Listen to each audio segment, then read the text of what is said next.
গরুর বট বা বড়ি খাওয়ার উপকারিতা ও অপকারিতা। কুরবানির ঈদ মানেই গরুর মাংসের মুখরোচক সব রেসিপি। সেই তালিকা থেকে বাদ যায় না গরুর বুড়িও। ছোট বড় সবারই প্রিয় পদের মধ্যে বুড়ি ভাজি বা ভুনা অন্যতম। এজন্যই ঈদে মাংসের চেয়ে বুড়ির চাহিদাই বেশি থাকে। তবে জানেন কি, মজা লাগলেও বুড়ি খেলে হতে পারে বিপদ, কারণ এর রয়েছে কিছু ক্ষতিকর দিক। বুড়ি গরুর মাংসের চেয়েও স্বাস্থ্যের জন্য বেশি ক্ষতিকর, তবে এর উপকারী দিকও রয়েছে। চলুন তবে এই বিষয়ে বিস্তারিত জেনে নেওয়া যাক। গরুর বুড়িতে রয়েছে জিঙ্ক, সেলেনিয়াম, আয়রন সহ ক্যালসিয়াম, যা শরীরের জন্য খুবই উপকারী। ১০০ গ্রাম বুড়িতে থাকে ৪ গ্রাম ফ্যাট ও ১৫৭ মিলিগ্রাম কোলেস্টেরল।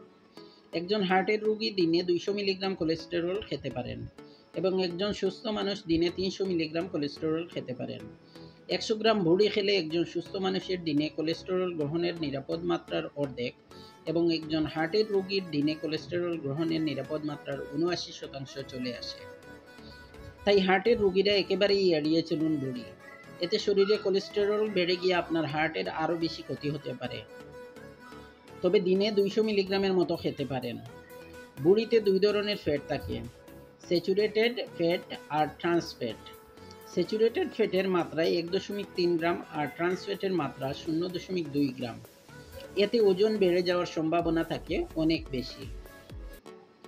খাওয়ার আগে অবশ্যই বুড়ি ভালোভাবে পরিষ্কার করুন। রান্নার সময় ভালোভাবে সিদ্ধ করুন।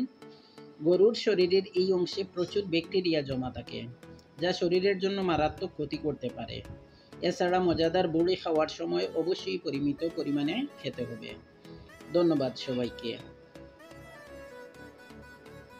প্রিয় ভিউয়ার্স, যদি আপনি আমার চ্যানেলে প্রথম হয়ে থাকেন তাহলে আমার চ্যানেলটি সাবস্ক্রাইব করুন। তাহলে আমি আপলোড দেওয়ার সাথে সাথে এবং বেল আইকনটি অন করে রাখুন।